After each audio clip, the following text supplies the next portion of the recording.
I'm not a professional speaker or presenter. I'm just someone trying to deliver you information. What you do with this information is up to you. I'm also not advocating any kind of violence. Every problem in the world can be solved by who you see when you look into the mirror. And this is not to be construed to be as legal advice of any kind. I put this presentation together so I could show the people of this great country a true and accurate view of history about what happened to our country. The facts I'm going to show you are not Republican or Democratic in nature. There are documents from the Library of Congress, state archives, Supreme Court, Senate, and congressional records and reports. Anyone can go get a certified copy of any of these documents for your own research. What I'm going to show you is a small but important part of what has delivered this country into its current condition. I kindly ask you do not believe what I'm going to show you. Please do your own research and the truth will be yours. One of the reasons we are in the shape we are in as a country is because we let others tell us what the facts are. The story I'm going to tell you is about a corporate takeover that history forgot to tell you about. J. Edgar Hoover said, "The individual is handicapped by coming face to face with a conspiracy so monstrous that people cannot believe that it even exists."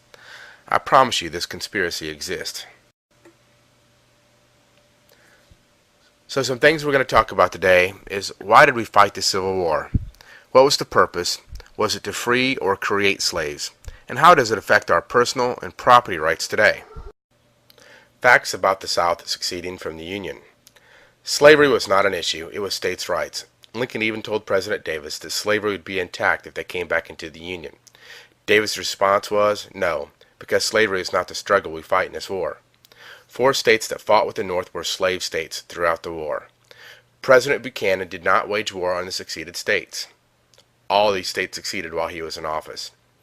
On February 28, 1861, North Carolina legislature voted on whether they wanted a convention to consider secession.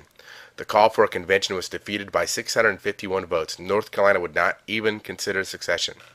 On March 30, 1861, in an address to the people of Texas, put forth by representatives of Texas, given warning that under the pretense of freeing slaves, the actual intention of the incoming Lincoln administration was to enslave a whole nation.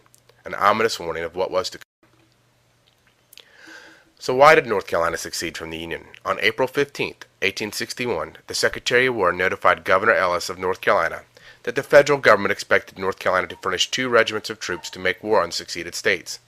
In Governor Ellis's refusal, he closed with these words, "I can be no party to this wicked violation of the laws of this country. Into this war upon liberties of a free people. You can get no troops from North Carolina." And North Carolina seceded from the Union.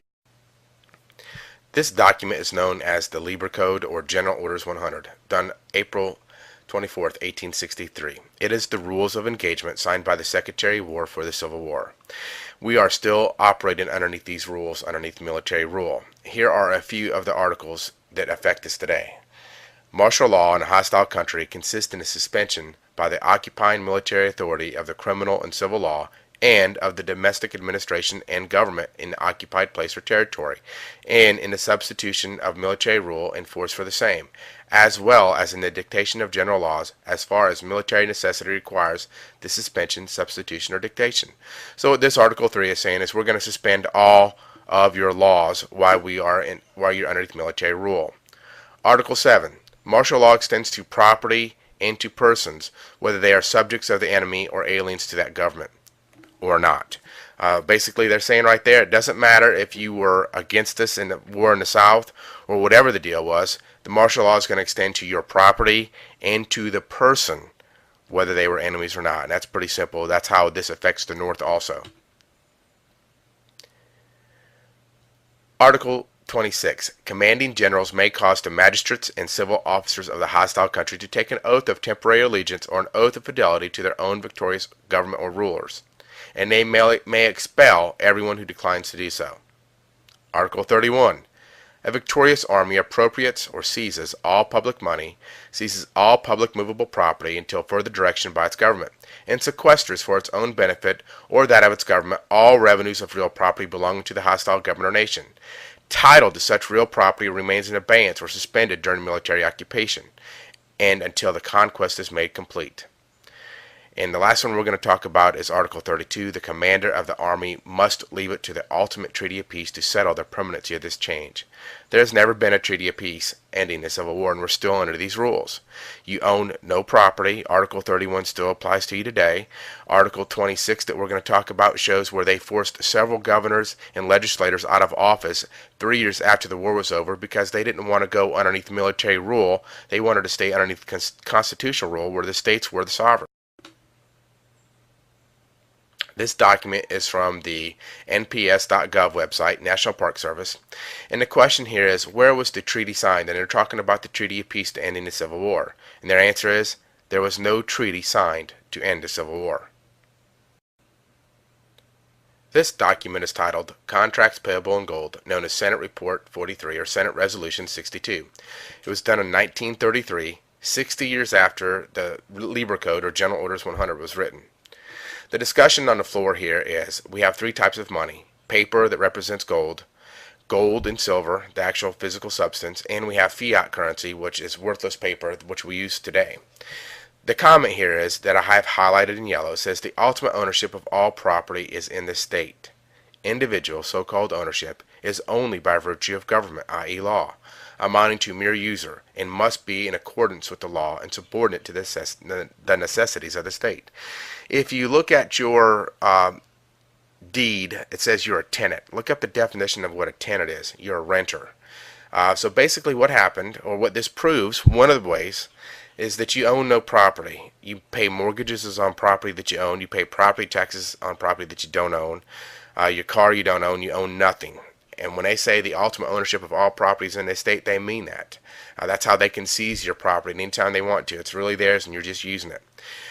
Fourth Amendment of the Constitution, ratified in 1791, says the right of the people to be secure in their persons, houses, papers, and effects against unreasonable searches and seizures shall not be violated. Clearly, they took everybody's property in 1863, and this includes the North, the population of the North, and they did not notify anybody that this happened. They're very patient.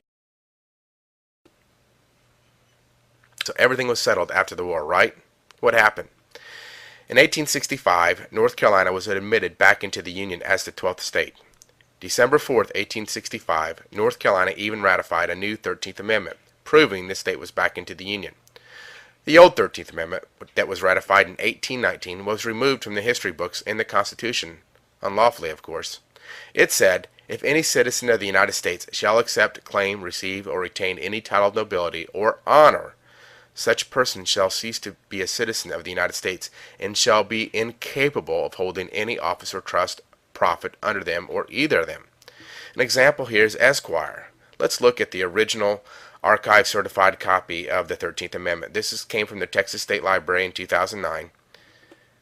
And this is actually a certified copy of Virginia's Constitution along with the Constitution of the United States. And on this page right here you can see Article 13, which says exactly what I just read you. So, let's look at what an esquire is, which is an attorney. Bouvier's Law Dictionary, 1856. Esquire, a title applied by courtesy to officers of almost every description, to members of the bar, and to others. Okay? It is a title next above that of a gentleman and below a knight. Now, most of you don't really understand this because we just weren't taught it properly in school, but there are no titles in this country because everybody was a king. That's what a sovereign is. We were kings on the land. Only law could rule man, not man.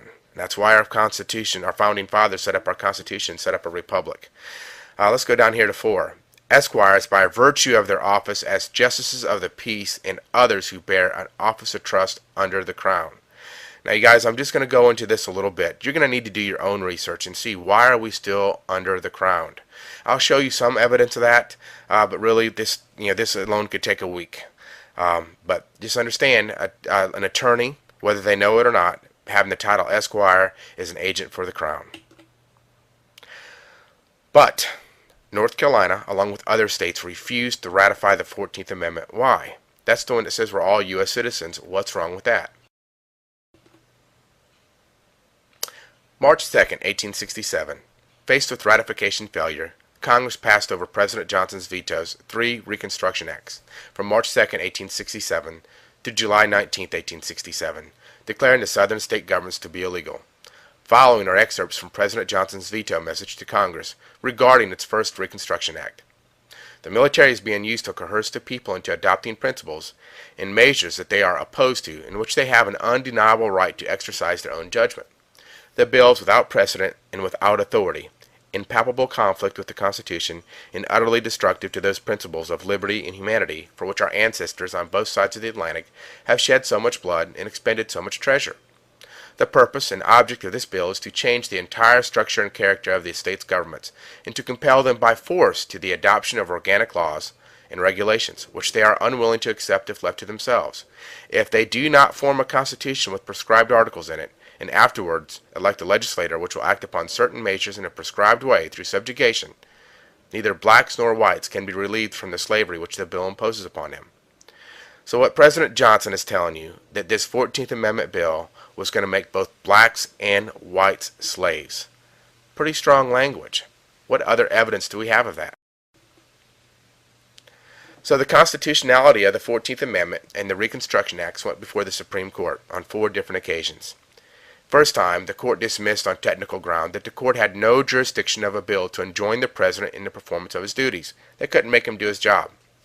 Second time, the court declined jurisdiction by holding that the case concerned purely political matters instead of personal and property rights, which at one time was the only way you could get a case in front of a court if there was an injured party, a real injured party, and there was that gave him standing. The court held that a bill to restrain the defendants who represent the executive authority of government from carrying into execution certain acts of Congress, inasmuch as such execution would annul and totally abolish the existing state governments of Georgia, is not within the jurisdiction of the court. In other words, the court said it could not stop the federal government from completely annihilating or abolishing the state of Georgia. And that's exactly what happened. It abolished every state. The third time, the Supreme Court assumed jurisdiction on the constitutionality of the Reconstruction Acts, and were argued before the Supreme Court. But before the Supreme Court could enter a judgment, the Republicans in control of Congress rushed through a bill repealing the appellate jurisdiction of the Supreme Court under the Act of 1867, prohibiting the Supreme Court from proceeding on any appeal already before it. The court waited till the bill was passed and then postponed for further consideration of the matter until the next term. In the biggest battle between Congress and the Supreme Court in the nation's history, for the first time, Congress removed the court's jurisdiction to hear a case. The last attempt to obtain a ruling on the Reconstruction Acts was made in Ex parte versus Yeager. The Supreme Court assumed jurisdiction, and this action was immediately answered by the introduction of a bill in the Senate explicitly prohibiting the Supreme Court from considering any case which involved the validity of the Reconstruction Acts, followed by another prohibiting the judicial review of any act of Congress. Congress made themselves, in the laws and bills they passed, untouchable. So much for the 3 equal-powered branches of government. The Tulane Law Review, Volume 28 of 1953, an article entitled The Dubious Origin of the 14th Amendment, by Walter J. Sutton, Jr., former president of Louisiana State Bar, states, "The most extreme and amazing feature of the Act, as the requirement that each excluded state must ratify the 14th Amendment in order to again enjoy the status and rights of a state, including representation in Congress. Section 3 of the Act sets forth this compulsive coercion that's imposed on southern states.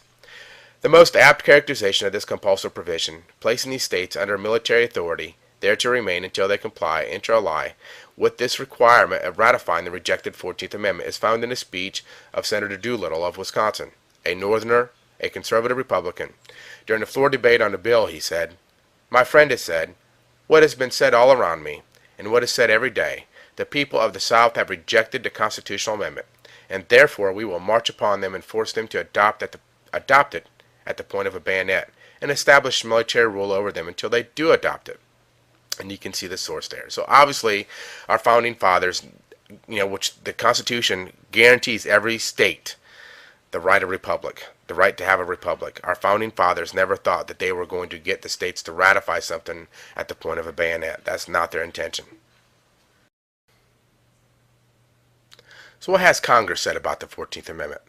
On June 13, 1967, United States Representative Rarick of Louisiana submitted to the United States Congress Louisiana House concurrent resolution urging the United States Congress to declare the 14th Amendment to be illegal. He also entered a treatise on the illegality of the 14th Amendment prepared by Louisiana Judge Lander H. Perez. You see, you guys, attorneys and judges have tried to help us. We have failed to support them. Congressional Record 1967. You can get this out of any law library that you want. It says the 14th Amendment, equal protection law or tool of usurpation.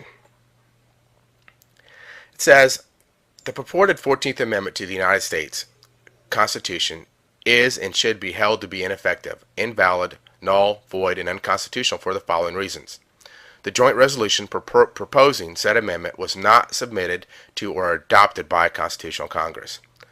Article 1, Section 3 in Article 5 of the United States Constitution says that should happen. The joint resolution was not submitted to the President for his approval.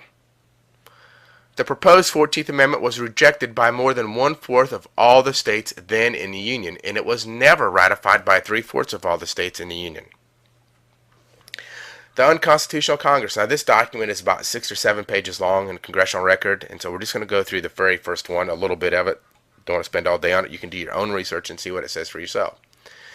Article 1, Section 3.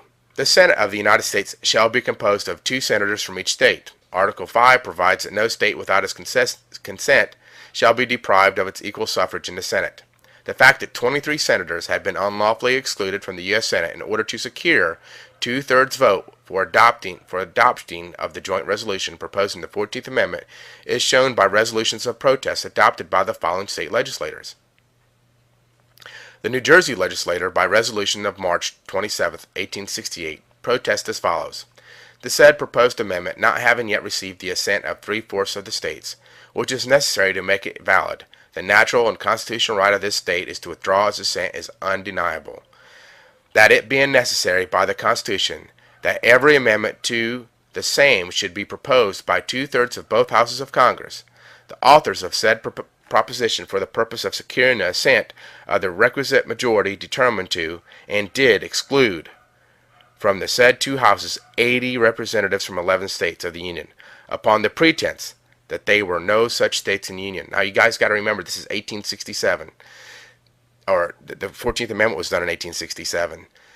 The states came back into the Union in 1865. The war was over. North Carolina was back into the Union by December 1865. So they were into the Union. They voted and ratified the 13th Amendment, but now all of a sudden they're no longer in the Union because they weren't going and playing the same game that White House or Washington wanted them to play. So how did the Reconstruction Act affect North Carolina? It actually affected every state in the Union at the time, and it affected 7 other states about the exact same way that it affected North Carolina as far as the governors being forcibly removed. So let's look into it a little bit. From 1865 until his removal in 1868, Governor Jonathan Worth fought against programs of Reconstruction emerging from Washington, D.C. He loathed the 14th Amendment in the Reconstruction Act passed in early 1867, which provided for military rule, a new state constitution, and elections to replace the existing government. On June 30th, 1868, General Canby of the United States Army issued General Orders 120, which states in part, to facilitate the organization of a new state government, the following appointments are made. To be Governor of North Carolina, W. W. Holden, Governor-elect. Vice Jonathan Worth removed. To take effect July 1st, 1868, on the meeting of the General Assembly of North Carolina. Now remember in the Lieber Code where it says that if you don't want to take an oath to our new government, we can take you out of office, and that's exactly what they've done. And this is proof of it right here. Here is a archive certified copy of General Orders 120. You can get it on the 2nd floor of State Archives of North Carolina. His response. In a letter dated July 1st, 1868, Governor Jonathan Worth surrendered the government of North Carolina to W. W. Holden under what he deemed military duress during a time of supposed peace. The letter states in part, yesterday morning I was verbally notified by Chief Justice Pearson that in obedience to a telegram from General Canby, he would today at 10 a.m. administer to you the oaths required preliminary to entering upon the discharge of duties of the civil governor of the state, and that thereupon you would demand possession of my office.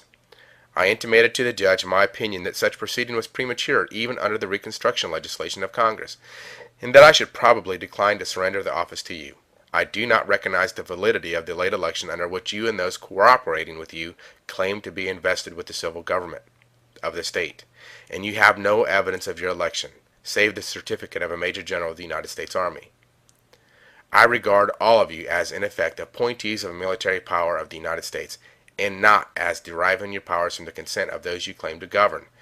Knowing, however, that you are backed by a military force here, which I could not resist if I would, I do not deem it necessary to offer a futile opposition, but vacate the office without the ceremony of actual eviction, offering no further opposition than this, my protest. I would submit to actual expulsion in order to bring before the Supreme Court of the United States the question as to the constitutionality of the legislation under which you claim to be the rightful governor of the state, if past action of that tribunal furnished any hope of a speedy trial. I surrender the office to you under what I deem military duress, without stopping as the occasion would well justify, to comment upon the singular coincidence that the present state government is surrendered as without legality to him whose own official sanction but 3 years ago declared it valid. Governor Worth took the oath from Governor Holden. Governor Holden took the oath from Governor Worth when he was elected in 1865 to be the governor of North Carolina after the war was over. So it's not like, he was an unlawful governor or anything like that. He was a constitutional government, and since that time we've not had in this state or many other states a constitutional government. And this is an archive certified copy of his letter. So other laws that affect the rights of the American people. Trading with the Enemy Act in 1917. This act was implemented to deal with countries we were at war with during World War I. It gave the president and the alien property custodian the right to seize the assets of an enemy or ally of an enemy, and if they wanted to do business in his country, they could apply for a license to do so. In its original act, the definition of the word enemy as used herein shall be deemed to mean for the purpose of such trading of this act, the government of any nation of which the United States is at war, or any political or municipal subdivision thereof, or any officer, official agent, or agency thereof. Here is the original bill, and you can see the writing there. By 1921, the Federal Reserve Bank, who was the trustee for the alien property custodian, held in trust over $700 million. But March 9th, 1933, the Trading with the Enemy Act was amended at 48 Stat 1 to include the United States person because they wanted to take our gold away. So they had to make everybody in the United States who claims to be a United States citizen an enemy of the United States. Let's look at that law. This is 48 Stat 1. So when you go into a law library, you pick up the 48th Book of Congress and you go to the first page. It says, with the number 1, not Roman numeral, but number 1, and you'll see this. And you can see here where it says, on the October 6, 1917 Act, which was the Trading with the Enemy Act, they're going to amend Section 2, Subdivision B to say basically this. I'm going to highlight it so you can read it a little better. During a time of war or during any other period of national emergency declared by the President may, through any agency that he may designate, or otherwise investigate, regulate, or prohibit, under such rules and regulations as he may prescribe, by means of license or otherwise, by any person within the United States or any place subject to the jurisdiction thereof. Now, let's look at what that did. So the original Trading with the Enemy Act said this. We were the enemy. Section 2B was the government of any nation. But with this amendment done in 1933, March 9th, 1933, remember that date, it basically changed it to this. During any time of war or during any other period of national emergency declared by President, the President may control any person within the United States or any place subject to the jurisdiction thereof. That's pretty profound. We haven't had a constitution for a long time. Let's look and see if there's any evidence. How do we know that these evidence affected people? First, Downs versus Bidwell, 1901. So this is before the Trading with the Enemy Act was ever done, but after the Civil War. The dissenting opinion of Justice Marshall Harlan states, 2 national governments exist, one to be maintained under the Constitution with all its restrictions, and the other to be maintained by Congress outside and independently of that instrument, which is what we see today. The only people that are subject to the Constitution now are the Congress, senators, and president, if really anybody, but they are a party to it. We're not. Senate Report 93-549 states the United States has been under dictatorial control since March 9, 1933. Let's look at this Senate report for a minute. This is the first page, done in 1973. You can go get it online. You can get it from a law library, Library of Congress, wherever you want to. The Senate does a report on the emergency power statutes every 2 years. The last one was in 2008. And they say all the same thing. They don't have the language in them that this one has in it, but they all say the same thing. So let's look at it. This is the foreword to the Senate report. It says, since March 9th, 1933, the United States has been in a state of declared national emergency. These proclamations give force to 470 provisions of federal law. In other words, because we're in a state of national emergency, the federal law now exists that would not normally exist if we were just citizens of our state and not considered enemies of the United States of America. These hundreds of statutes delegate to the President extraordinary powers ordinarily exercised by Congress, which affect the lives of American citizens in a host of all-encompassing manners. The vast range of powers taken together confer enough authority to rule the country without reference to normal constitutional process. Without reference to any constitutional process. If it's not normal, it's not a constitutional process. Under the powers delegated by these statutes, the President may seize property, organize and control the means of production, seize commodities, assign military forces abroad, institute martial law, seize and control all transportation and communications, regulate the operation of private enterprises, restrict travel, and in a plethora of particular ways control the lives of all American citizens. There is no present need for the United States government to continue to function under emergency conditions. That's just in the foreword of the report. Let's look at the first page of the report. Very first page, very first paragraph. A majority of the people of the United States have lived all their lives under emergency rule. For 40 years, freedoms and governmental procedures guaranteed by the Constitution have in varying degrees been abridged by laws brought into force by states of national emergency. The problem of how a constitutional democracy reacts to great crises, however far tendates or goes way beyond the Great Depression. As a philosophical issue, its origins reach back to the Greek city-states and Roman republics. And, in the United States, actions taken by the government in times of great crisis have, from at least the Civil War, in important ways shaped the present phenomenon of a permanent state of national emergency. Civil War, they're talking about the Lieber Code, or General Orders 100, that put us underneath military rule and have kept us there.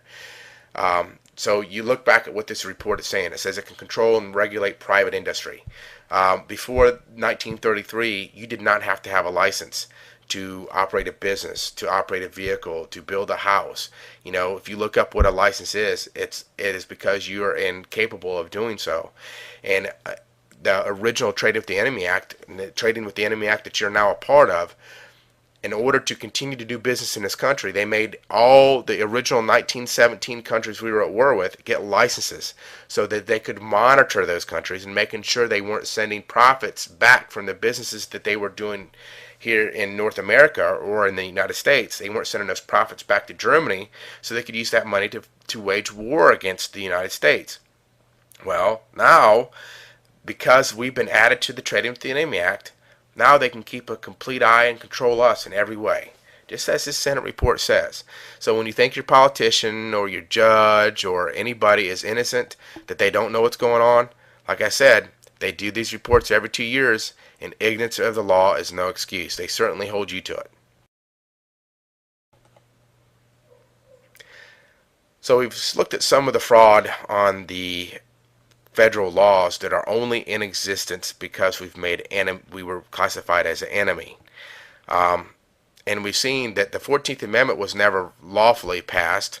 Did they ever properly pass those 470, which now are well over 500, federal laws that affect us today? This letter is from the desk of Harley G. Lappin. He is the director of Federal Bureau of Prisons. I'm going to zoom it in here so you can look at it. It's done July 27, 2009. It says, attention all department heads. There has been a large volume of inmate requests for administrative remedies questioning the validity of the Bureau's authority to hold or classify them under Title 18. On the claim that Public Law 8772 was never passed or signed in the presence of a quorum or majority of both houses of Congress, as required by Article 1, Section 5, Clause 1 of the Constitution. Although most courts thus far have relied on Field v. Clark to avoid ruling on the merits of these claims, however, there have been some which have stated they were not bound by the Field case. But those cases did not involve a quorum clause challenge. So out of abundance of caution, I contacted the Office of Legal Counsel the National Archives, and the Clerk of House of Representatives to learn that there is no record of any quorum being present during the May 12, 1947 vote on H.R. 3190 bill. And in the House, and the record is not clear as to whether there is a Senate vote on H.R. 3190 bill during any session of the 80th Congress. So what he's saying is he's done his own research and found out that all these inmates were right. There has never been a proper form or quorum in place to pass this law properly, so it's not a valid law. He goes on to say there's only one Supreme Court case that says in order for any bill to be valid, the journals of both houses must show that it was passed in the presence of a quorum, and he gives you the case there. The Clerk of the House states that the May 12, 1947 vote was a voice vote, but the parliamentarian of the House states that a voice vote is only valid when the journal shows that a quorum is present, and that it's unlawful for the Speaker of the House to sign any enrolled bill in the absence of a quorum. On May 12, 1947, a presence of 218 members in the hall of the House was required to be entered into the House in order for the 44-member 38-6 voice vote to be illegal. In other words, out of the 218 members that were supposed to be there, only 44 showed up. The rest of the people did not want to sign that bill because they knew it was an unlawful bill, making the United States people enemies and subject to the federal laws. It appears that the 1909 version of the Federal Criminal Code has never been repealed. In other words, since the new Title 18 hasn't been passed, the only true federal version that is in existence today is the 1909 version. He goes on to say, therefore, in essence, our only true authority is derived from the 1948 predecessor, which again is referring to the 1909 version. Although adjudication of the constitutionality of congressional enactments has generally been thought to be beyond the jurisdiction of federal administrative agencies, this rule is not mandatory. So, although he knows it's fraud, they don't have to rule on the fraud. They don't have to hear or allow people to get out of the fraudulent jail. According to the Supreme Court in the case Thunder Basin Coal Company versus Reich, therefore the Bureau, under the advice of legal counsel, feels that it is the best interest of public safety to continue addressing all these administrative remedies requests by stating that only Congress or courts can repeal or declare a federal statute unconstitutional. You guys, the people that go to the jail for IRS issues, all the different frivolous things that people go to jail for, most of them all are under Title 18 and they're all fraud. That's just the facts. And this is somebody in government that has done his own research.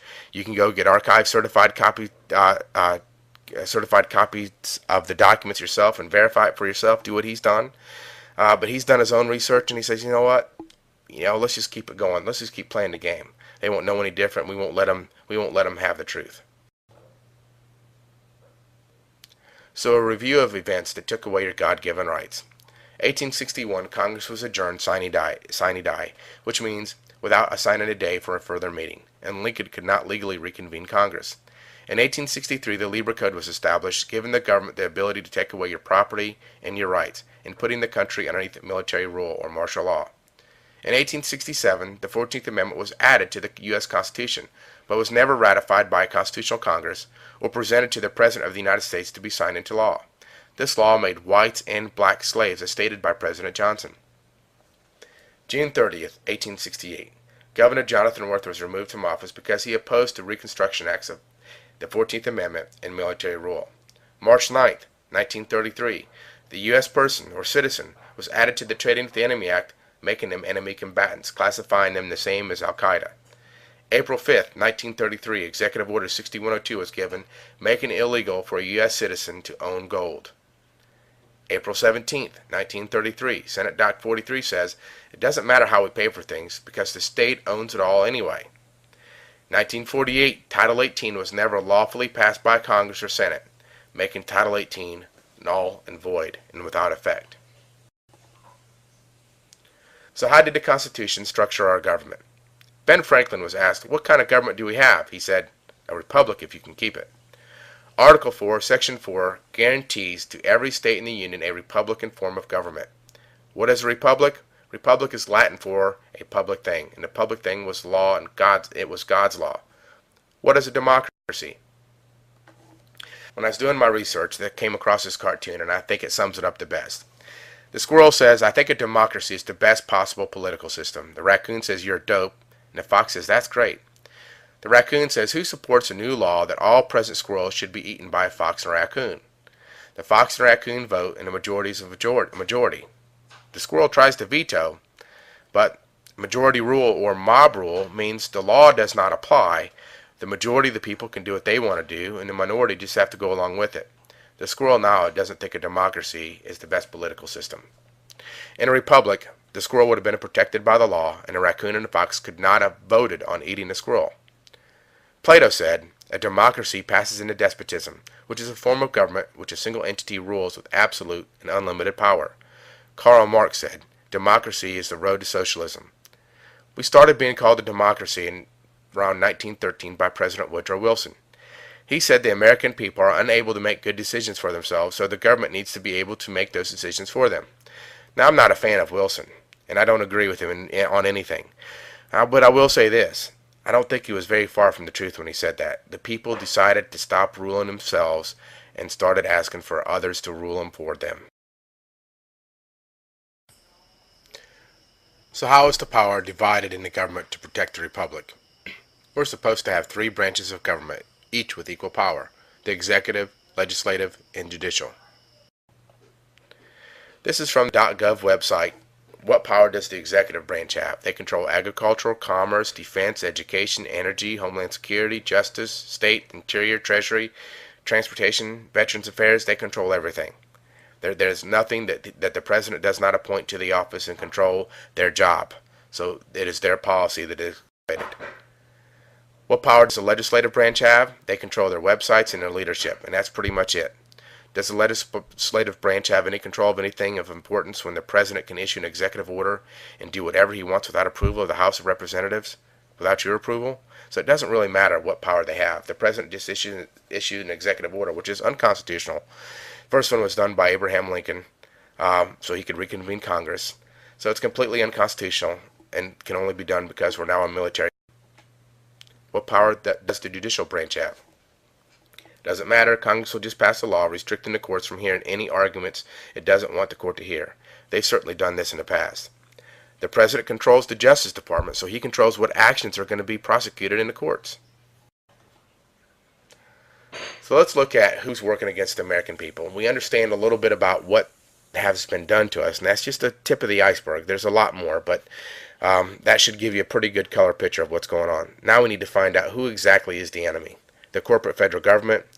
When I say the Queen, I mean the Crown. The Federal Reserve, the IRS, lawyers, and unions are just to mention a few. And before we have any knee-jerk reactions, I'll say there are some lawyers out there and people who work for unions that are good people, and they don't know any different. They're being played, and we'll show you a Senate report that proves it. So there's a lot of good people out there that are playing. They're trying to do good things, but they work for bad people, and they don't understand what they're doing because they're not taking the time to investigate it. So how's the Queen involved? Now, it goes back a long way, and this is just a small example of the fact that she's involved, but she gets her Social Security. This is statutory instrument 1997, number 1778, and it basically is amending a 1984 agreement on Social Security between the government of the United Kingdom, Great Britain, Northern Ireland, and the United States. It says, now therefore, Her Majesty, in pursuance of Section 179, 1A and 2 of the Social Security Administration Act of 1992, and all other powers enabling her in that behalf, is pleased by and with the advice of her Privy Council to order, and it is hereby ordered as follows. So the Queen is making an order on how we're dealing with Social Security. And you can go through and you can research this yourself and find out exactly what they're talking about. But you can see clearly territory means as regards to the United States, not just the corporate United States government in Washington, D.C., but the states and District of Columbia. Who controls the Queen? 1213 Papal Decree. April 21st, 1214, the Pope in Rome formally accepted King John's surrender of his kingdoms and his pledge of vassal, together with monies paid in tribute. And 3 months later, July 1214, Pope Innocent III raised the interdict against the English. Thus the Pope assured the English of access to heaven, from which they had been barred by their king's opposition to the Church of Nazarene, or communist totalitarianism and denial of civil rights to mankind. got to go back and research what's going on. But at this time, the people did not have access to the Bible. The church controlled the Bible, and the church told the people that the only way you could get to heaven is if you paid. And so they made the king pay. The king turned over all of his properties, all of his money to the Pope, and so literally the crown is the arch treasurer to the Vatican still to today. It's just a fact. I'm sorry about if I offend anybody, but these are just the facts. It's just history. So why haven't our lawmakers fixed this problem? This cartoon is a pretty accurate depiction about exactly what happens in Washington, D.C. First of all, when a congressperson or a senator gets elected into office, the first thing they have to do, or they're told to do by their party, is they need to raise money. So they spend the majority of their day, even senior congresspeople and senators, spend the majority of their day trying to raise money for their party. If they don't, their party will no longer support them, and they will just have a pretty hard time in Congress. So they end up going to the lobbyists because it's easier to get, $10, $20, $30,000 at a time than $2 or $3 at a time from the constituents like us. So that is a very good source of some of the problems we have in D.C. Plus, obviously our Congress people are not writing any bills. The senators are not writing any bills. They don't even read the bills that somebody else writes. So it's pretty obvious that that's going on. Another good reason. The unions started out in this country as protecting the workers' rights. They started out helping young kids get out of work camps and things like that. But now they control and dominate our employees, our employers, our government. They are some of the biggest lobbyists in government. They control pretty much everything. Local governments on up to federal governments. And the lawyers themselves, this is a good cartoon. My law practice has been so successful they've named loopholes after me. They write things on legalese that you and I don't understand. They change the definitions of words constantly. So that what meant something or a particular thing today means something entirely different tomorrow. And so we can't be protected by words we don't understand. And we use words like person. A person is a corporation. A person is not a living in flesh-bodied person or individual. So different meanings of words, we need to understand how they use them and how they use them against us and how they get us to admit that we're a person. We admit that we're a corporation. Look it up in Black's Law. Look up the definition yourself. And now they have jurisdiction over us because we've admitted to be what they want. This is the report on the National Lawyers Guild, the legal bulwark of the Communist Party. Done around 1915. It was a House report. And we're going to get into a little bit about it and see some of the things that it's talking about. The National Lawyers Guild is the foremost legal bulwark of the Communist Party. Its front organizations and controlled unions, since its inception, has never failed to rally to the legal defense of the Communist Party and individual members thereof, including known espionage agents. It has constantly fought against national, state, and local legislation aimed at curbing the communist conspiracy. It has been most articulate in its attacks upon all agencies of the government seeking to expose or prosecute the subversive activities of the communist network, including national, state, local investigative committees, the Department of Justice, the FBI, and law enforcement agencies generally. Through its affiliation with the International Association of Democratic Lawyers, an international communist front organization, the National Lawyers Guild has constituted itself as an agent of foreign principle hostile to the interest of the United States. These aims, the real aims of the National Lawyers Guild, as demonstrated conclusively by its activities for the past 13 years of its existence, are not specified in its constitution or statement of avowed purpose. In order to attract non-communists to serve as a cover for its actual purpose, as an appendage to the Communist Party, the National Lawyers Guild poses benevolently as a professional organization. See, they're not telling you the truth. They get people to come in that think they're doing the good things, and there's organizations throughout this world that work that way. These are just the lawyers and the unions we're talking about in this particular Senate report. New Mass, a weekly publication of the Communist Party, featured an article entitled "The Defense for Counsel, The Need for the National Lawyers Guild." In its issue of June 14, 1938, by Charles Reich, an attorney for the Soviet government, a member of the Guild, observed that with the growth of the American Labor Party in New York, and they're talking about unions there, and the kindred progressive movements throughout the United States, the lawyers, who in many of the smaller communities are the nerve centers of political activities, will be an invaluable aid in galvanizing the latent liberal elements of the country into a political force. The National Lawyers Guild can and will form one of the most important adjuncts to the progressive movement, representing the interest and workers of the farmers. So there you go. They tell you clearly on what their purpose is. We're not using what people think they're going to do. They're telling you exactly what they're going to do with their own words. So what is the Federal Reserve? The Rothschilds is Eugene Mile, Israel Sheff, Warburg, Lehman Brothers, Goldman Sachs, Rockefeller, J.P. Morgan, Aldrich, and other bankers created a Federal Reserve Plan in a private meeting on Jekyll Isle on November 22nd, 1910. Research Eustace Mullins, he's done some great research on this. Other people have plagiarized his work, but he's done a very good job on this. The original plan was called the Aldrich Plan. It was brought to Congress and to the American people by Republicans. It brought forth one national bank, and the people hated it. They understood our country at that time was better educated. They understood what a national bank had done to our country before and what it had done to other countries, and would not tolerate it. And so the Democrats, pushed by Wilson, and the bankers put Wilson into office, it's very well documented, came out with a new plan, which is called the Federal Reserve Plan, which is the exact same language in the plan. They just had 12 national banks. That was the only difference. And they renamed it as the Federal Reserve Plan. So you can see that the Republicans and Democrats, the upper end of those organizations, have worked throughout history together to get the country pointed in a common direction. There are people on both sides that want the right thing for this country and have stood up and spoke for this country, without the support of the people, of course. But as an overall picture, the money behind them have kept the country going in the same direction, and that is towards the wrong direction. So in 1913, the Federal Reserve Act was passed with only 3 congressmen voting on it. Congress was not properly adjourned during the Christmas break and allowed this to happen. Charles Lindbergh, representative of Minnesota, said, "The financial system has been turned over to the Federal Reserve Board. That board administers a finance system by authority of a purely profiteering group. That system is private, conducted for the sole purpose of obtaining the greatest possible profits from the use of other people's money. This act establishes the most gigantic trust on earth. When the President signs this bill, the invisible government by the monetary power will be legalized. The people may not know it immediately, but the day of reckoning is only a few years removed. The worst legislative crime of the age is perpetrated by this banking bill." It was signed in 1913. The Great Depression happened in 1929, which gave the banks more control over more of the country. At the time, the national banks, the Federal Reserve banks, really only had power over the Northeast. The rest of the country was financing their own growth, and they didn't like it. And so 1929 came along, which took a lot of those banks out and worked out pretty good for the Federal Reserve, but not so good for everybody else. Congressional Record, March 3, 1934. Congressman Weidman stated, "So the paramount issue of today is this.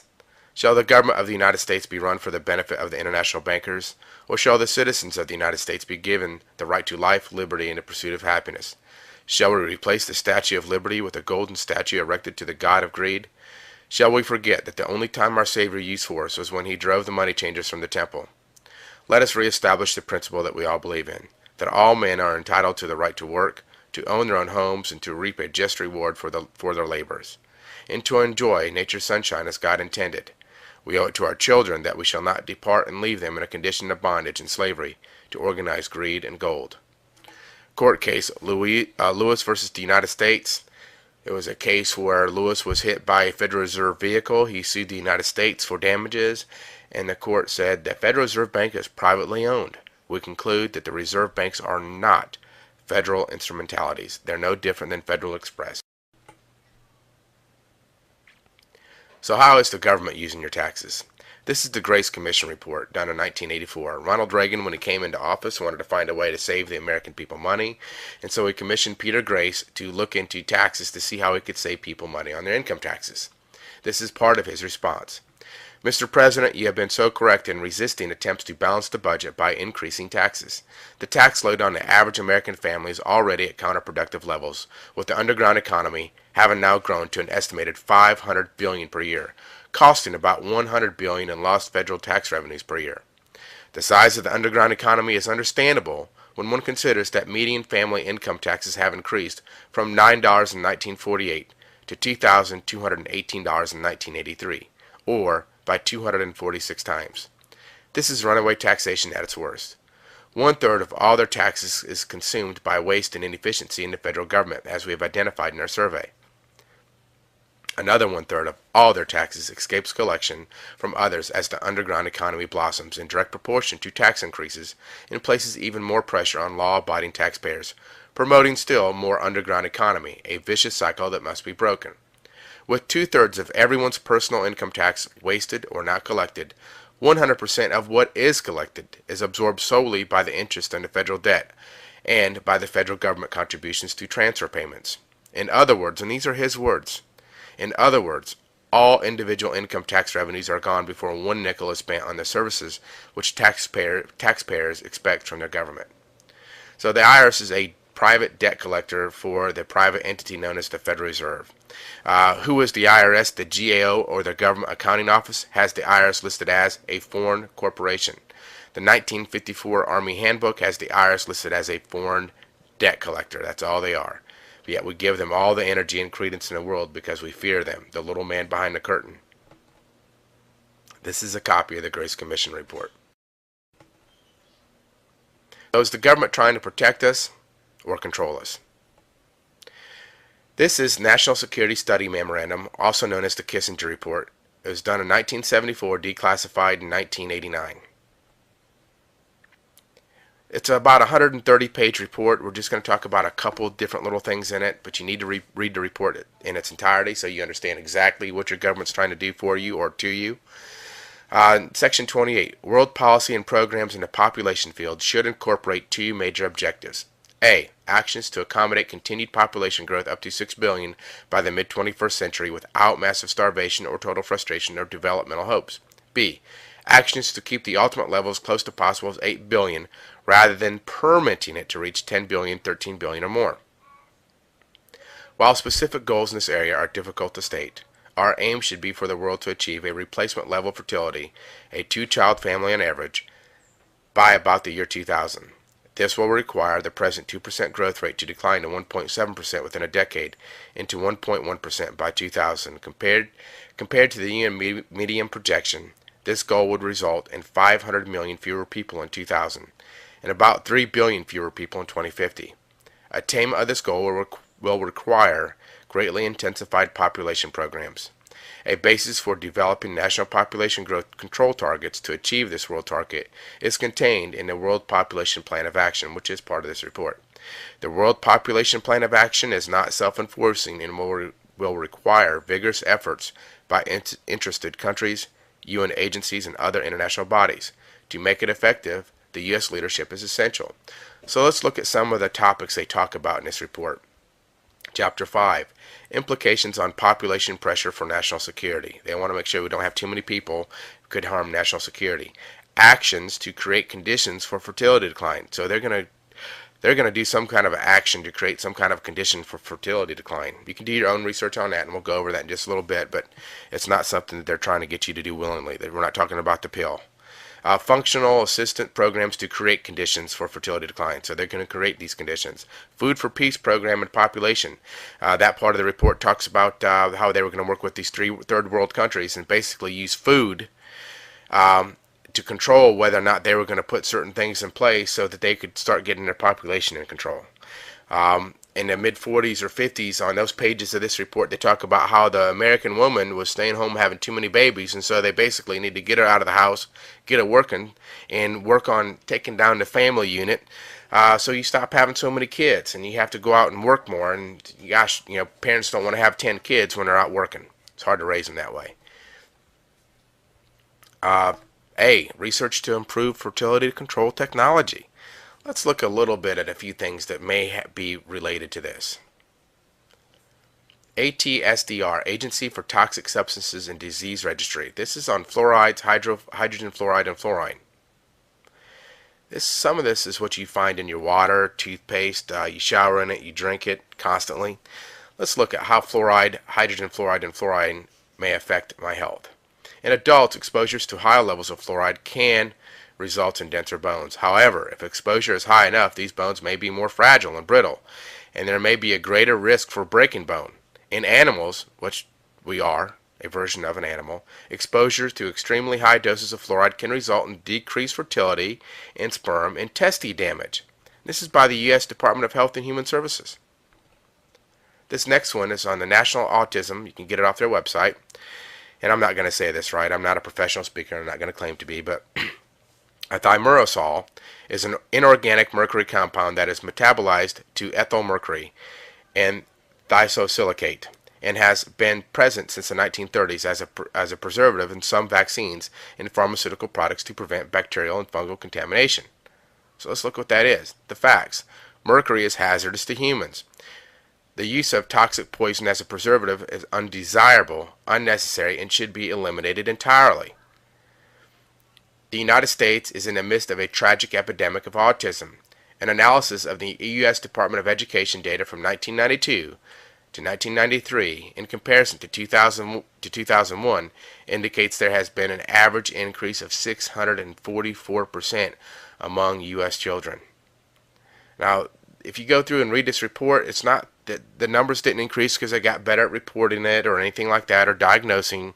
You can see at the bottom it says, confirmed the autism epidemic is real and not due to changes in diagnosis or population changes, nor is explained by other factors. It is explained by the poisons that we ingest in our body. That simple. The poisons we clean with. So where do all the other taxes go? If I stop paying my taxes, how will the roads and schools get built? The Grace Report shows you that all your income tax is wasted or goes to pay interest on the national debt, which is pure profit to a private bank called the Federal Reserve. Let's look at North Carolina's Comprehensive Annual Financial Report, or the CAF report, and see if we can find a clue there. You can get this from the osc.nc.gov. You can get it for whatever state you're in, whatever county, city. They all have these reports. Now, it shows total assets up here to be $82 billion. This is on page 82, I think it is, of a 300-plus page report. Total liabilities, $11.9 billion, which gives North Carolina the state of $70.9 billion in assets. There's a YouTube video out there of an Oregon congressperson on the floor raising Cain in his state because they're trying to raise taxes, and he just found his CAFR report for the first time and realized there was over $4 billion in cash that was unallocated that they could use for what they wanted to do. But that's not what they want to do. They want to raise taxes. And the reason why they want to raise taxes is to keep you working and to keep you better controlled. To get more information on this, you might want to go to Walter Buren's site, which is CAFRA1.com. It's got a lot of good information on it. Now we're going to talk about how our banking system works. First, I want you to understand that our current monetary system is based on debt. This is a Federal Reserve note. Note means debt instrument or promise to pay. You cannot pay debt with a debt no matter how hard you try. So we're going to look at our Constitution. It says what it says, see what it tells us about paying debt, and try to understand a little bit about how our monetary system really works. Article 1, Section 10 of the Constitution clearly states the following. No state shall make anything but gold or silver coin a tender in payment of debts. Pretty simple. So, is our current money backed by substance? No. This is from the federalreserve.gov website. It pretty clearly states that it's no longer backed by substance. So, are the states violating the Constitution? North Carolina Constitution, Article 6, Section 7, under oath, says, before entering upon the duties of an office, a person elected or appointed to the office shall take and subscribe the following oath. They solemnly swear or affirm that they will support and maintain the Constitution and the laws of the United States, and the Constitution and the laws of North Carolina, not inconsistent therewith. Now, North Carolina General Statutes 105-357A, underneath medium of payment, states, taxes shall be payable in existing national currency, which is the Federal Reserve note, which is not gold or silver. So North Carolina has a law that is unconstitutional. Clearly, the Constitution says no state shall make anything but gold or silver coin a tender in payment of debts. So what's going on? Are you violating the Constitution with how you pay debt? No. You're not a party to the Constitution. You're an enemy of the United States, same as Al-Qaeda. But just like the 14th Amendment that they didn't pass properly, and just like Title 18 that are only in effect because you're an enemy of the United States, they were never lawfully passed or ratified, they had to give you out here, which is known as House Joint Resolution 192 or Public Law 7310. It's located at 48 Stat 112. It was passed making it illegal for anyone to require you to pay a debt in a particular kind of currency.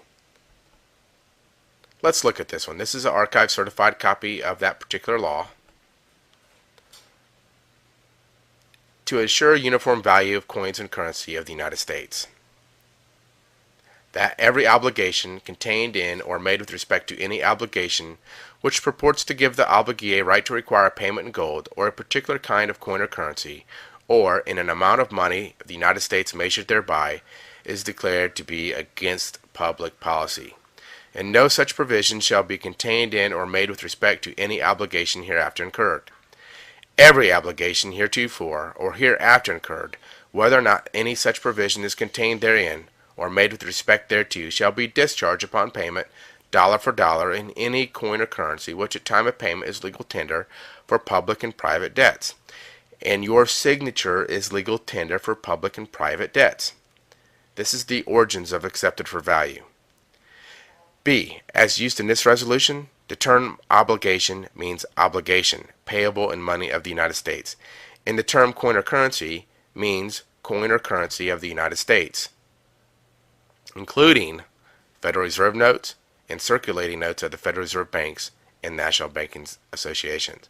So it's very clear, nobody can require you to pay a debt in any particular kind of coin or currency, including Federal Reserve notes. This law has never been repealed. It's still on the books. You can go into a law library and find it. And it's very hard to enforce, but you can do it. You can start accepting for value your mortgage payments, your taxes, anything. It's a legal and lawful way to pay debt.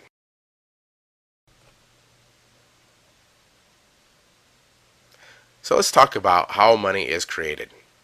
First, Congress votes to increase the federal debt by, let's say, $1 billion. And instructs the United States Treasury to write an interest-bearing bond for $1 billion. The Treasury offers the bond to the Fed against the taxpayer's ability to pay. This is what a bond looks like. This is a 30-year bond at 7.58% interest. So technically, Congress is telling Treasury to sell you into slavery to a private bank called the Federal Reserve. Congress is saying, hey, now Congress has the right to make money. They can print money. It's in the Constitution. They can do it. But they don't have the right to delegate that authority to somebody else. And that somebody else does not have the right to charge authority or usury, interest or usury against it. So Congress literally is saying, hey, yeah, print more money. We'll get these people to work and pay off the interest for you. The U.S. Constitution, the 13th Amendment, says neither slavery nor involuntary servitude shall exist within the United States or any place subject to their jurisdiction. Pretty clearly there's some involuntary servitude there. We're paying interest to a private group of bankers that we don't want to, that we don't need to, that's not necessary for. So let's look and see how this works. This is a birth certificate, but it works the same way as it would if it was a car or a house. When you go buy a new car, you or the dealer sends the manufacturer's certificate of origin to the DMV, and now your state's DMV, along with the county that it's registered in, knows that it's got a new vehicle that's going to start paying taxes. Technically, you're going to pay taxes, but that vehicle is going to generate more income for them. They place all these new assets on a ledger and sell bonds against them. So just like a hospital, if they were going to build a hospital, they would put a business plan, say it's going to make this much money. They'd go to the public and say, would you like to buy these bonds? It'll pay you this much interest. And people, yeah. So they buy the bonds. They finance the building of the hospital. They buy the future profits of that hospital, what they think is going to make, what they think that hospital is going to make. And everybody wins. The people earn interest, and the bank or the city doesn't have to go borrow money from a bank to build the hospital. Well, that's the same way the birth certificate works. Now the state knows it's going to have a new income-producing asset when it turns 18 or 16. They keep track of it because you fill out a Social Security form that was completely voluntary. If you go back and look at the rules, you never had to have one. You still don't have to unless you want a bank account or drive or do anything like that. But you never had to have one, and they track your entire school, work, and everything through this. Big brother keeping an eye on you. Then you fill out this W-4, which is an employee withholding allowance certificate. Now, I'm not going to tell you what to do about taxes, but you need to look up the laws, what an employee is. An employee is somebody who works for the government. What is income? Income is profit. If I had a cell phone or something that I bought for $20 and sold it for $40, the $20 that I made on it is profit. If I went out and worked and traded my labor for that $20 cell phone, that's the equal exchange of value. Somebody thought my labor was worth $20, and I thought that phone was worth my labor, and so we made an equal exchange. And that's what we did. No income. So, number 3. The Fed buys the bonds by simply creating a bookkeeping entry for $1 billion to credit the government's checking account. They just created a digital book entry. They don't transfer gold. There is no gold. They don't do anything. They just hit the button and voila, there's $1 billion for them. The Treasury now writes checks against the created credit. These checks are dispersed throughout the country, endorsed by recipients, and deposited into banks. The banks send the Treasury checks to the Fed to be cleared. The Fed debits the Treasury's account with credits. The Fed debits the Treasury's account and credits the banks with the amount. These credits increase the bank's reserves. And we're going to talk about that a little bit also. These reserves serve as a base used by the commercial banks to create checkbook money and to lend it out at interest. So they're going to use this to lend more money out to you at interest. And now you see the 1 through 6 arrows. Now you got the other arrows that go to the banks and come out in many different ways. And that's where most of the money is created. So we're going to talk about that next. First, UCC law on Federal Reserve publications. UCC Law 3-102C says regulations of the Board of Governors of the Federal Reserve System and operating circulars of the Federal Reserve Banks supersede any inconsistent provisions of this article. UCC law governs all financial instruments, and what they're saying is we may govern all financial instruments, but UCC law is subordinate to what the Federal Reserve says. It's very important. So you go to the bank to get a loan to buy a home and sign a promissory note for $100,000. The bank deposits this $100,000 note into a bank account with your name on it. They have to. It's a law. And the bank gives you a check for $100,000 so you can go purchase your home. Has the bank loaned you any money? Now, there's all kinds of fraud out there in the mortgage market, and it really starts right here. No. You made a deposit with the bank for $100,000, which was your promissory note, and the bank gave you a check for $100,000. Now you're even. It's against the law for a bank to loan you its depositors or investors' money. Modern Money Mechanics, Federal Reserve Bank of Chicago, says of course they, meaning banks, do not really pay out loans from the money they receive as deposits. If they did, no additional money would be created. This is the title page for Modern Money Mechanics. Well, the worst part isn't that you are paying a bank principal and interest for money that the law says you did not borrow. The worst part is that the bank is using your promissory note as reserves so they can loan out more money. Your promissory note became a Tier 1 asset for the bank, allowing them to take your $100,000 note and lend out $900,000 more to other customers. In that book, Modern Money Mechanics, they give you this example. First, they show you at stage 1, or they show you the initial reserves provided, and they start with $10,000. And they show you the loaning process, how it creates excess reserves with every process. When they loaned out $10,000, they only had to keep $9,000 in reserves, and so they created $9,000 out of thin air. If you follow this through all the stages, eventually it makes out to where they have $90,000 in additional money.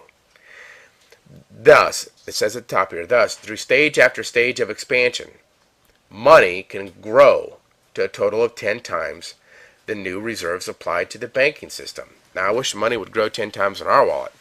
As the new deposits created by loans at each stage are added to those created at all earlier stages, and those supplied by the initial reserve creating action. So here they give you a graph of what that looks like. The initial deposits there to the left in the dark, $10,000, and everything else is money completely created by the act of loaning money. Your promissory note became money, became cash, and now it's in the bank as an asset. Money in banking, page 11, explains that when banks grant loans, they create new money.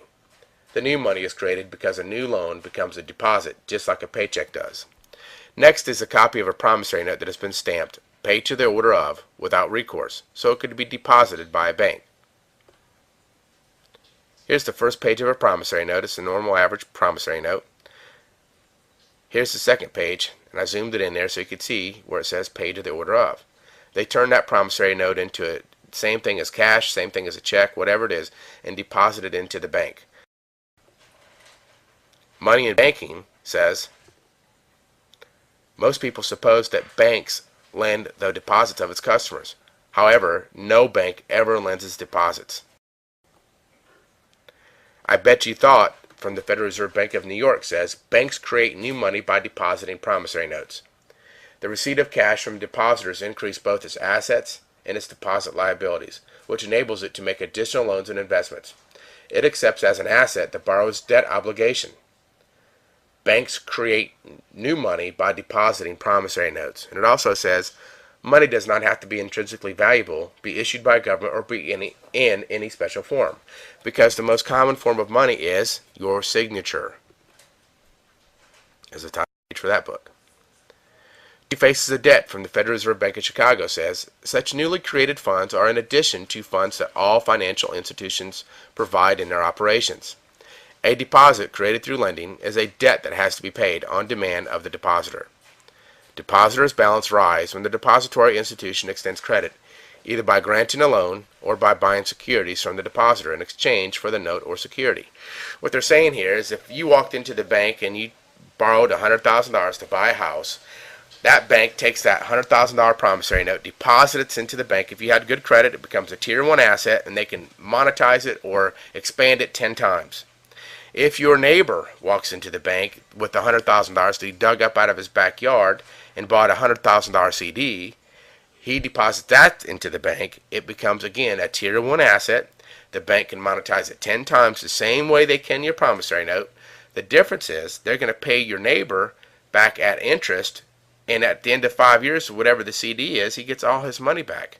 But you don't get anything. They go on to say, in this case, no one loses a deposit. The money supply is simply increased. New money has been brought into existence. This is the title page. Generally accepted accounting principles.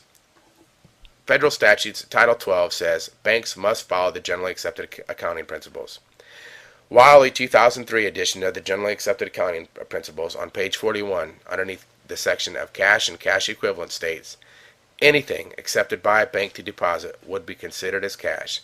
So your promissory note is deposited at the bank the same way your paycheck is. The bank uses that deposit as reserves so they can create more money to loan out to other customers.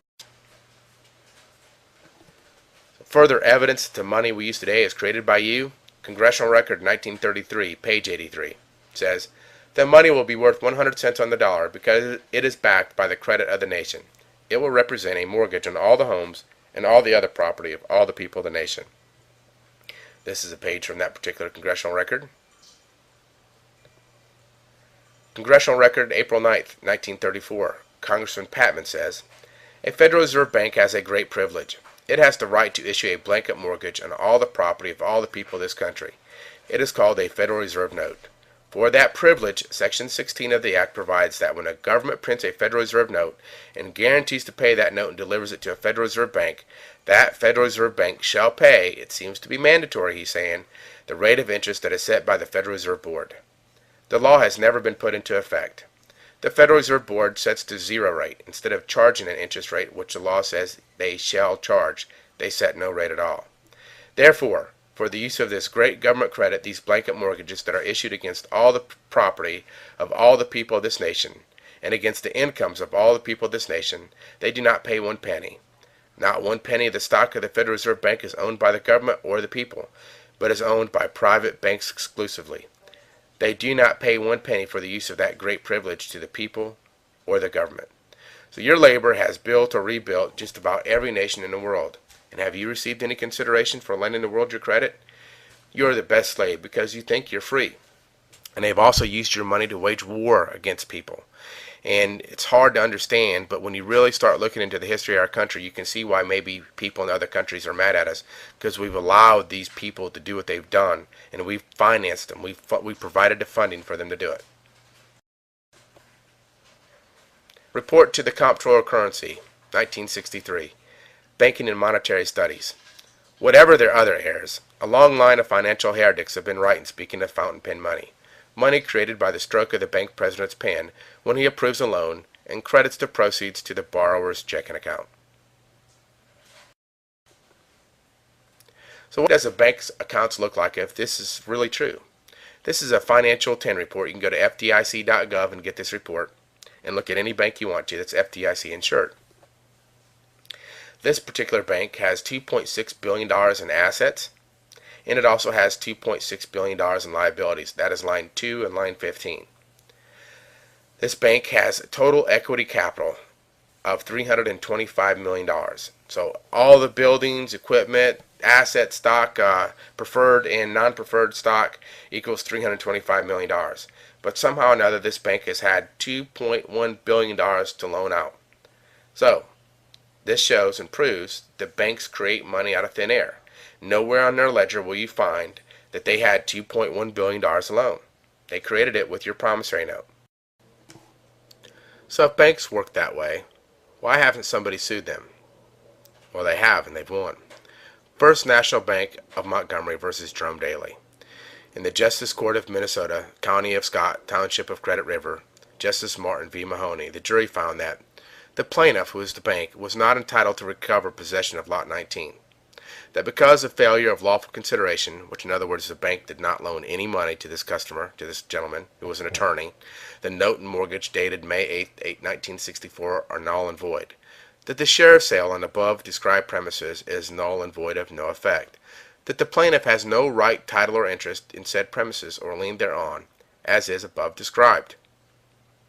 Sections 50, 51, and 52 of America's Jurisprudence, second edition, under Actions on page 584 states, no action will lie to recover on a claim based upon, or any manner dependent upon, a fraudulent, illegal, or immoral transaction, contract, to which the plaintiff was a party. See, no bank ever loans money, and it's conversion. They take your promissory note and convert it into money, which they didn't tell you about, and they give you your money back. And so there's no lawful consideration. There's no risk. And without any risk, there's no contract. And no contract means all these foreclosures that are going on today, every one of them. This is just one of the reasons there's fraud, not to mention everything else. But here is the original court record. You can go to Minnesota's website, from their government website, and you can pull down all the documents.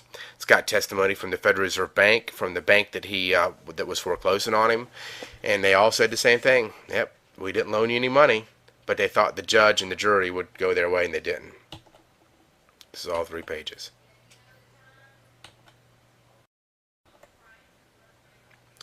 So are the banks breaking any laws?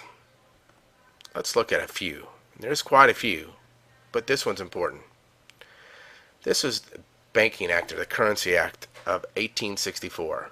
It's an act to provide a national currency secured by the pledge of the United States bonds and provide for circulation and redemption thereof. Section 27. And be it further enacted that it shall be unlawful for any officer acting under the provisions of this act to countersign or deliver to any association or any other company or person any circulating notes, promissory notes is a circulating note, contemplated by this act, except as herebefore, provided in accordance with the true intent and meaning of this act. And any officer who shall violate the provisions of this section shall be deemed guilty of a high misdemeanor, and on the conviction thereof shall be punished by a fine not exceeding double the amount so countersigned, and delivered into imprisonment not less than 1 year, and not exceeding 15 years, at the discretion of the court in which he shall be tried. Section 28. And it shall be further enacted that it shall be lawful for any such association to purchase, hold, and convey real estate as follows. And it goes through the couple of reasons, 5 reasons how they can hold property.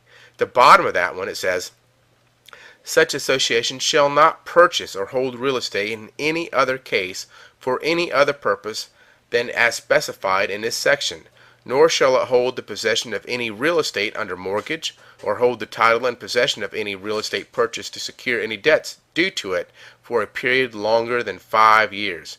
How many bankers and people that work in banks would be going to prison for 15 years if this law was enforced? Section 53.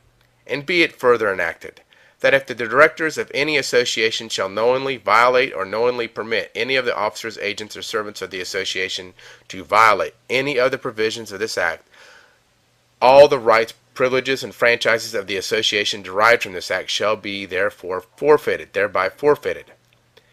And in cases of such violation, every director who participated in or assented to the same shall be held liable for his personal and individual capacity for all damages which the association, its shareholders, or any other person shall have sustained in consequence for this violation.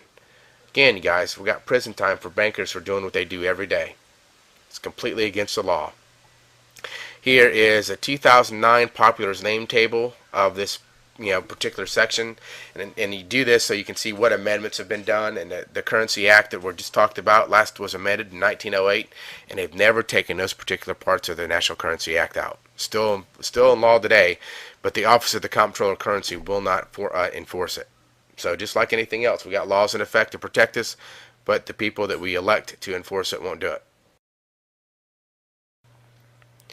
Julius Caesar was assassinated by the senators of Imperial Rome for turning the empire over to the Canaanite bankers.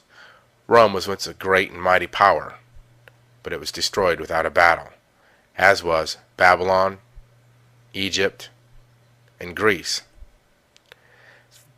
The bankers have ordered the murders of kings, world leaders, and presidents because they threaten their control. Research Executive Order 11,110, signed into law by President Kennedy. For the first time since 1913, it was going to start allowing Treasury to print money again, without the Fed's approval. Then research how long it took President Johnson to repeal that order. He did it within 24 hours of Kennedy's death. And we the American people support this every day. What will this country look like after they're finished with us? You pay the bankers usury on money they did not loan you, for property you cannot own. You pay the IRS, a foreign debt collector for the Federal Reserve, so they can hire people and pay judges to put your friends, neighbors, and family members in prison unlawfully. Why? Why are you paying money to people so they can poison, kill, and control you? When are you going to say enough is enough and stand up for you and your children and stop giving them energy to make slaves out of you? When the people do stand up and take responsibility and end the tyrannical rule of the IRS, banksters, and the Fed, imagine how fast our economy will recover. This system has robbed us and our children of the right to the pursuit of happiness and freedom, and has killed men, women, judges, and world leaders that have tried to stop it to do the right thing. What are they going to quietly force the people to do next? What if one day you are required to take a number so you can get a job, a bank account, or even travel? The Bible in Romans 13:17 says, "And that no man might buy or sell, save that he had the mark, or the name of the beast, or the number of his name." Could that ever happen to us? Could it be close at hand? What about this number? We all have to have a Social Security number. You need it for a job, bank account, or travel documents, and much more. Now, I'm not saying that this is the number God was talking to us about. But don't think the United States is the only country that requires a number like this. Every developed country has its version of the Social Security number. We have discussed the Civil War, 14th Amendment, and Trading with the Enemy Act, and how they've been used to make us all enemies, so they can take away our gold, property, labor, without due process. We have unquestionable evidence that Congress, the President, and the courts are completely aware of what they've done to make us all slaves. We know that our government sells us into slavery to a private bank called the Federal Reserve. We know that without us borrowing money into existence to purchase our homes, cars, or whatever, that money cannot exist. So we know that without debt and slavery there is no money. So what can the people do? What about the Constitution? Will that protect us? The judge in the Paddleford case in 1854 stated, "But indeed no private person has a right to complain by suit in a court on the ground of breach of the Constitution. The Constitution, it is true, is a compact, but he is not a party to it. The states are parties to it, and they may complain. If they do, they are entitled to redress, or they may waive the right to complain. You see, you and I never signed the Constitution. It's not our contract. The states had representatives there that signed the Constitution. not us. But the Ninth Amendment says, the enumeration in the Constitution of certain rights shall not be construed to deny or disparage others retained by the people. That's us. The 10th Amendment says, the powers not delegated to the United States by the Constitution, nor prohibited by it to the states, are reserved to the states, respectively, or to the people. The Declaration of Independence says, we hold these truths to be self-evident, that all men are created equal, that they are endowed by the Creator with certain unalienable rights, that among these are life, liberty, and the pursuit of happiness. Now really quick, an unalienable right, pronounced inalienable in today's words, means a right that cannot be liened or a right given to you from God. It's a right that you don't have to pay for to have. So when you have to pay for property taxes or different things like that, you're paying for a right that's supposed to be naturally unalienable. To continue, that to secure these rights, governments are instituted among men, deriving their just powers from the consent of the governed. That whenever any form of government becomes destructive of these ends, it is the right, I would say the duty of the people to alter or abolish it, and to institute new government. And for the support of this declaration, with firm reliance on the protection of the divine providence, we mutually pledge to each other our lives, our fortunes, and our sacred honor. When the people stand up and assume their unalienable rights, they will truly own property, and the unconstitutional property taxes will be gone, and illegal theft of generations of work will be done away with. In the 1700s, it was the preachers that refused to take a license from the king that helped lead the people to freedom. Our churches used to keep us informed and tell the people the truth. The people depend on our churches. But today, most of our churches are state-run churches, and it can only say what the state allows them. If a 501c3 church wants to tell the people the truth, they risk severe penalties from the government. When the people stand up and free our churches, they will not have to worry about speaking the truth again. When the people stand up, we'll get our schools to start educating our children again, instead of teaching them to be better slaves. Woodrow Wilson, then president of Princeton University, said the following to the New York City School Teachers Association in 1909. We want one class of person to have a liberal education, and we want another class of person, a very much larger class of necessity, in every society to forego their privileges of a liberal education, and fit themselves to perform specific, difficult manual tasks. But the motive behind the disgusting decisions that bring about these needs need not be class-based at all. They can stem purely from fear or from the by now familiar belief that efficiency is paramount virtue rather than love, liberty, laughter, or hope. Above all, they can stem from simple greed. H.L. Mackinnon wrote in the American Mercury, April 1924, "The aim of public education is not to fill the young of the species with knowledge and awaken their intelligence. Nothing could be further from the truth. The aim is simply to reduce as many individuals as possible to the same safe level, to breed, to train, and to put down dissent and originality. That is the aim of the United States, and that is the aim everywhere." We need to constantly educate ourselves to protect our freedoms and the freedoms of our children. This is the greatest country that has ever existed, and we have our Father in heaven to thank for it. But as stewards of the land, we need to stay vigilant, educated, and informed with the truth. Please don't wait for the news to tell you the truth. Thomas Jefferson often said, advertisements contain the only real truth to be relied upon in a newspaper. Do you want to see our country go back to being a republic again? Or do you like being considered the enemy and having the same rights as a slave? Are you willing to mutually pledge to each other your lives, fortunes, and sacred honor? Will you bring a friend or family member to watch this presentation or learn more about our nation's history? If so, get involved and help us share the truth with other people. Remember, it's not what can your country do for you, it's what can you do for your country. If we don't face the real issues, not the symptoms, we'll never fix the problem. And if you know about the problem and look the other direction, pretending that it does not exist, you are the problem. So I'll leave you with these words by Samuel Adams. If you love wealth better than liberty, and the tranquility of servitude better than the animated context of freedom, go home from us in peace. We ask not of your counsel or your arms. Crouch down and lick the hands and the feet of those that feed you, and may your chains set lightly upon you, and may posterity forget you are ever our countrymen. Thank you very much. If you'd like to learn more about this, you can go to powercrossing.com. I recommend everybody go to the Library of Congress or their local law library and look up what I've showed you in this presentation and show it for yourself. Start studying it, talking about it, and start figuring out what the right thing to do to fix your country is. I have my own ideas, but I think we'll start looking in the mirror and solve the problems from there. We'll find a solution. Thank you very much.